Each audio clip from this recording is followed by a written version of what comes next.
Halo semuanya teman-teman UPN Veteran Jakarta, kembali lagi bersama saya Kumala Hayati atau biasa dipanggil Lala. Saya adalah dosen Prodi Ilmu Komunikasi, Fakultas Ilmu Sosial dan Ilmu Politik. Hari ini saya akan membawakan materi tentang bauran promosi atau biasa disebut dengan promotion mix. Materi ini terdapat dalam mata kuliah periklanan kreatif.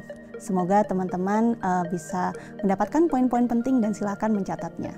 Elemen bauran promosi sendiri terdapat beberapa hal. Jenis yang pertama adalah advertising atau periklanan. Advertising sendiri semua bentuk penyajian pesan-pesan promosi melalui media yang bersifat non-personal.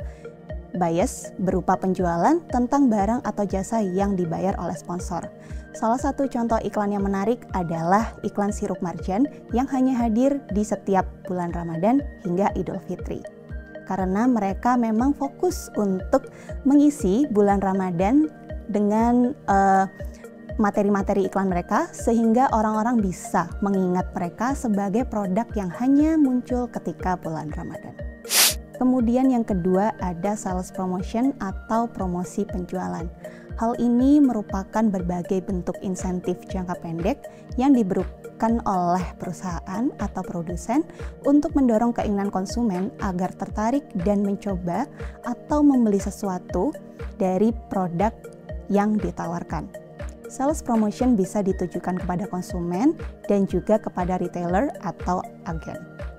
Berikut salah satu contoh dari sales promotion, terdapat bundling, di mana produsen menawarkan kepada konsumen untuk membeli produk mereka dengan berbagai varian yang sudah dikombinasikan, kemudian harganya ditawarkan dengan lebih hemat, sehingga hal ini menjadi menarik konsumen untuk membelinya. Kemudian yang kedua, salah satunya ada promo, di mana promo biasanya menggunakan potongan harga supaya konsumen itu lebih tertarik untuk membelinya. Promo sendiri bisa dilihat di berbagai supermarket ataupun biasa tempat-tempat teman-teman berbelanja. Yang ketiga ada publicity atau public relation. Public relation sendiri biasa disebut dengan hubungan masyarakat. Hal ini merupakan berbagai macam program yang dibuat untuk memelihara, menciptakan dan mengembangkan citra atau image perusahaan maupun merek dari sebuah produk.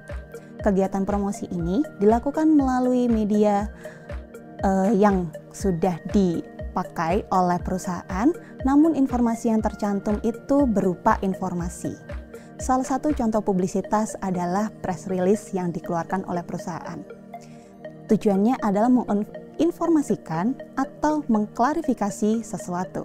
Teman-teman bisa lihat di layar teman-teman terdapat press release dari UPT Bahasa dan Kehumasan dari Universitas Malikus Saleh, di mana mereka menginformasikan tentang kegiatan resmi Universitas Malikus Saleh seperti itu. Jadi suatu organisasi info resminya itu bisa dilihat dari publisitasnya. Ini juga salah satu merupakan press release yang ditawarkan kepada media teman-teman.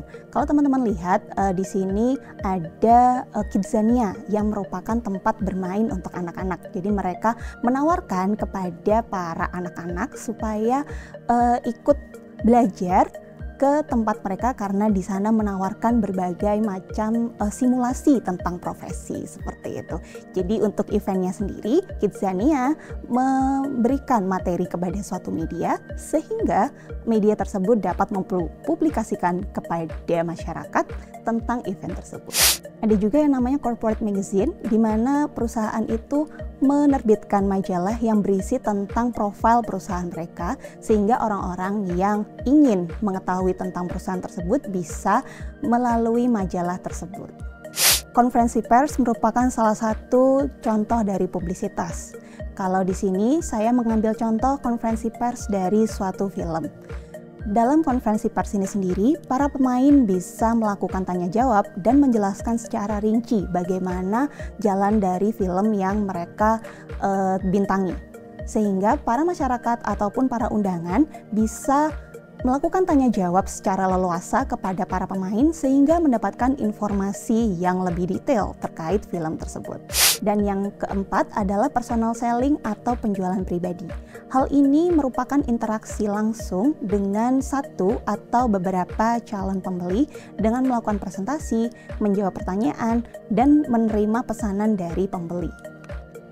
Personal selling sendiri biasa ditemukan di retail-retail yang memang menyediakan pegawai untuk memperkenalkan produknya. Contohnya di toko baju ataupun toko kendaraan yang biasanya memperkenalkan fitur-fitur yang memang disukai oleh konsumen supaya mereka tertarik untuk membeli produknya. Yang kelima adalah direct marketing atau pemasaran langsung. Hal ini berupa interaksi langsung dengan konsumen melalui penggunaan surat, telepon, fax, dan email, serta alat komunikasi non-personal lainnya. Hal ini dilakukan secara langsung supaya perusahaan mendapatkan tanggapan dari calon konsumen. Hal ini juga dapat dilakukan melalui customer service. Salah satu contohnya adalah ketika konsumen mendapatkan email dari perusahaan yang menawarkan produk mereka. Sehingga para konsumen itu dapat langsung mengetahui info dari perusahaan dan juga bisa mengungkapkan apa yang ingin disampaikan kepada perusahaan melalui email tersebut. Ada juga customer service ketika perusahaan ingin mendapatkan tanggapan langsung melalui telepon, sehingga konsumen bisa mengungkapkan umpan balik dari produk yang sudah mereka konsumsi. Seperti itu. Demikian akhir dari materi hari ini. Semoga bermanfaat untuk teman-teman semuanya. Sampai jumpa di pertemuan selanjutnya. Terima kasih.